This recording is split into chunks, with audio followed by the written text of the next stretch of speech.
अस्सलाम वालेकुम स्टूडेंट्स। हम यूनिट 8 के बारे में डिस्कशन कर रहे थे, तो उसमें अब है क्वेश्चन नंबर 3। अब इसमें ज़रा गौर करें कि हमें ट्रुथ टेबल बनाना है। स्टेटमेंट हमारी ये गिवन है। तो एज़ यूजुअल पहले हम इसमें क्या करेंगे, P और Q ये दो हमारी स्टेटमेंट्स हैं। तो पहले दोनों ही ट्रू, फिर true false, false true, false false. अब इसके बाद अगर हम इसमें गौर करें तो यहाँ पे P और Q है। ये देखें, P और Q ये गिवन है, जिसको हम P डिसजंक्शन Q भी बोलते हैं। तो ये बेटे हमारे पास कंडीशन क्या होती है कि या तो P ट्रू हो या Q ट्रू हो। अगर दोनों ट्रू हैं तो ट्रू, या दोनों में से कोई एक भी ट्रू होगा तो ट्रू होगा। मतलब ये हमने इसको यूं कहा था, false only when both P and Q, मतलब antecedent and consequent are false, then false otherwise true. तो अभी हमने इसमें से ये P डिसजंक्शन Q को सोल्व किया। फिर इसमें हम ओवरऑल इस पे गौर करें जरा, negation of P disjunction Q। इसी P और Q या P डिसजंक्शन Q को सोल्व किया था, तो उसी की अब नेगेशन हो जाएगी। मतलब यहाँ पे ट्रू था तो इधर फॉल्स, यहाँ पे ट्रू था तो फॉल्स, ट्रू था तो फॉल्स, फॉल्स था तो क्या हो जाएगा, ट्रू हो जाएगा। फिर देखते हैं यहाँ पे जो जो आपको स्टेटमेंट्स रिक्वायर्ड हैं, पहले उनको आपने लाजमी सोल्व करना है। तो ये देखें, नेगेशन Q है, तो यहाँ पे अब हम इसको ऑब्जर्व करेंगे, इस Q को इस नेगेशन Q के साथ। अब Q की यहाँ पे Q जो था वो ट्रू था, तो इधर नेगेशन के लिए क्या हो जाएगा, फॉल्स हो जाएगा। यहाँ फॉल्स था तो यहाँ ट्रू, यहाँ ट्रू था तो फॉल्स, यहाँ फॉल्स था तो ट्रू हो जाएगा। अब उसके बाद अब हम ओवरऑल इसको देखते हैं, इस सारी स्टेटमेंट को देखते हैं। तो यहाँ पे मतलब इसको अब हम ओवरऑल सोल्व करेंगे। तो इनके बिटवीन यहाँ पे भी और है, मतलब डिसजंक्शन है।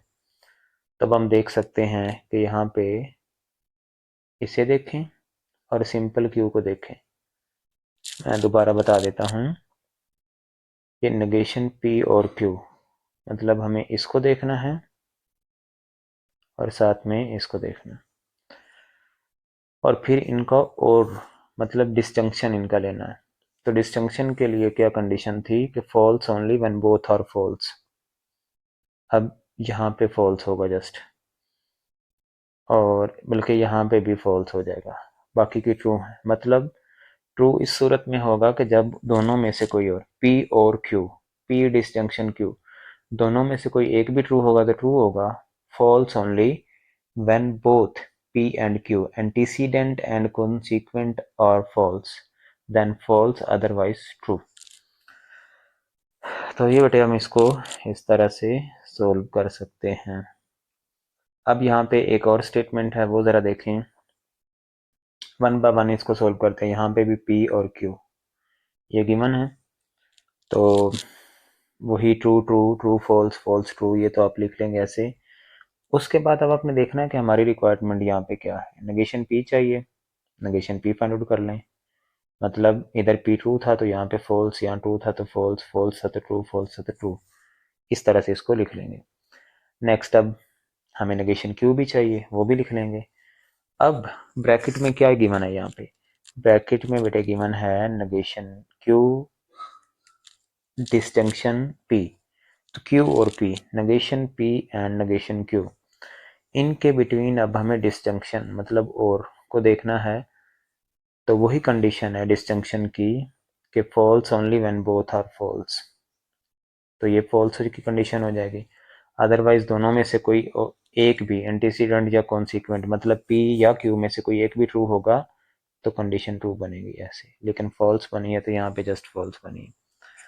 सो इसके बाद एट द एंड ओवरऑल इस सब का नेगेशन ले लेना है, जो यहाँ तक हम सोल्व कर चुके होंगे। ये सोल्व किया था ना, अब इसका नेगेशन, यहाँ फॉल्स था तो ट्रू, ट्रू था तो फॉल्स, ट्रू था तो फॉल्स, तो ट्रू था तो ये भी फॉल्स हो जाएगा। तो ऐसे ही बेटे इसकी कंडीशन बनेगी। अब इसको भी देख लें ज़रा, एक मिनट, ये लास्ट वन है। तो इसमें अब आपको, मैंने ऊपर स्टेटमेंट नहीं लिखी, आपको ये फाइंड आउट करना, ये आपकी रिक्वायरमेंट है यहाँ पे। तो वही पी फाइंड आउट करें, क्यू फाइंड आउट करें, फिर पी और Q, P disjunction Q find out करें। लेकिन साथ में अब आपको यहाँ पे ये भी फाइंड आउट करना पड़ेगा, पी एंड क्यू भी करना पड़ेगा। तो पी डिस्जंक्शन क्यू के लिए तो वही कंडीशन है कि false only when both are false, जब बोथ फॉल्स होंगे तो फॉल्स होगा। यहाँ पे ऐसे, ये देखें, फॉल्स इसी सूरत में होगा जब बोथ फॉल्स होंगे, तो अदरवाइज ट्रू होगा।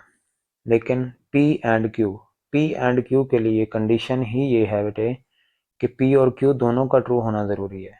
तो ये ट्रू हो जाएगा, true only when both P and Q। इसको ऐसे ना, इसको अगर देखा जाए ना, तो इसको अब हम कैसे रीड करते हैं, P और Q, या P या Q।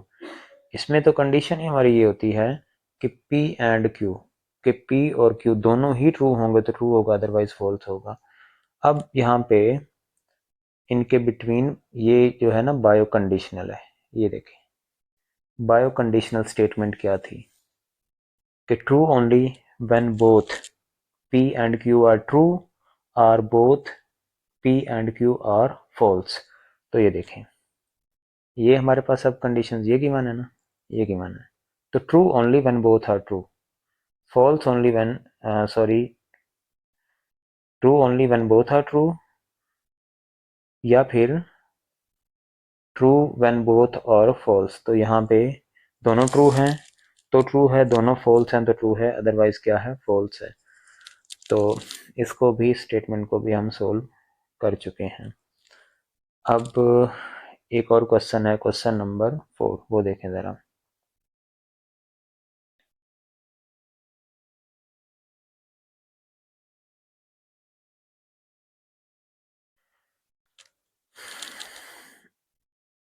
यहाँ पे है कि differentiate between a mathematical statement and it's proof, कि मैथमेटिकल स्टेटमेंट क्या है और प्रूफ, इन दोनों में डिफरेंस क्या होता है, तो प्रूफ में और स्टेटमेंट में क्या डिफरेंस होता है।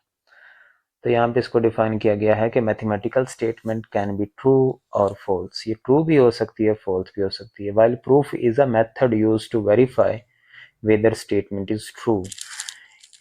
तो ये एक सिंपल मेथड है प्रूफ, जो कि किसी स्टेटमेंट को ये वेरीफाई करने के लिए कि वो स्टेटमेंट ट्रू है, तो उसके लिए यूज होता है।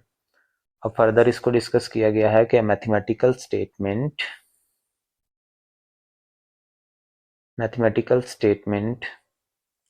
Is a sentence which is इधर ट्रू और फॉल्स। अब आगे एग्जाम्पल भी है कि स्क्वायर रूट ऑफ 9, वो 3 होता है लेकिन यहाँ पे 4 है, विच इज ऑब्वियसली फॉल्स, तो ये फॉल्स है। आगे देखते हैं जरा, what is the difference between an axiom and a theorem, कि एक थ्योरम और एक्सियम में क्या फर्क होता है। तो ये कि एक्सियम ये है कि अ mathematical statement which is true without any evidence, कि किसी भी एविडेंस, किसी भी सबूत के अलावा जिसको क्या माना जाता है, ट्रू कंसीडर किया जाता है, तो ये होता है एक्सियम, ये एक्सियम होता है बेटे। और a mathematical statement that has been prove true based on the previously known facts, के जो प्रीवियस फैक्ट्स होते हैं उनको देखते हुए उसको ट्रू कंसीडर किया जाता है या उसको प्रूव किया जाता है, तो वो क्या होता है, वो थ्योरम होता है। Mathematical statement that has been prove true based on previous known facts, के जो नॉन फैक्ट्स होते हैं जिनको हम पहले से जानते होते हैं, तो उनकी बेस पे जो स्टेटमेंट को ट्रू कंसीडर किया जा प्रूव किया जाता है, तो वो क्या होता है, वो थ्योरम होता है। अब इसके एग्जांपल भी देख लें ज़रा।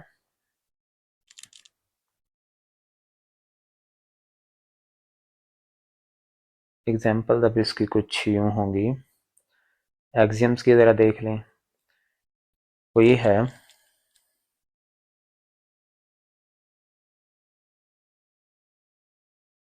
थ्रू अ गिवन पॉइंट, इसका मैं कलर ना थोड़ा डिफरेंट कर लूँ। Through a given point there pass finitely many lines, कि एक अगर कोई सा पॉइंट गिवन है, लेट्स सपोज ये मेरा पॉइंट गिवन है, कोई भी एक पॉइंट, ये एक पॉइंट गिवन है, तो उससे कितनी इनफाइनाइट मैनी लाइंस जो हैं वो पास कर सकती हैं। यहाँ पे अब हम देख सकते हैं कितनी ज़्यादा, infinite many lines, unlimited line उससे पास कर सकती हैं। और इसी तरह से straight line can be drawn between any two points, कि लेट्स सपोज के कोई से दो पॉइंट्स हमारे पास गिवन है, एक पॉइंट ये गिवन है, एक ये गिवन है, तो उसके थ्रू हम एक स्ट्रेट लाइन जो है वो ड्रा कर सकते हैं।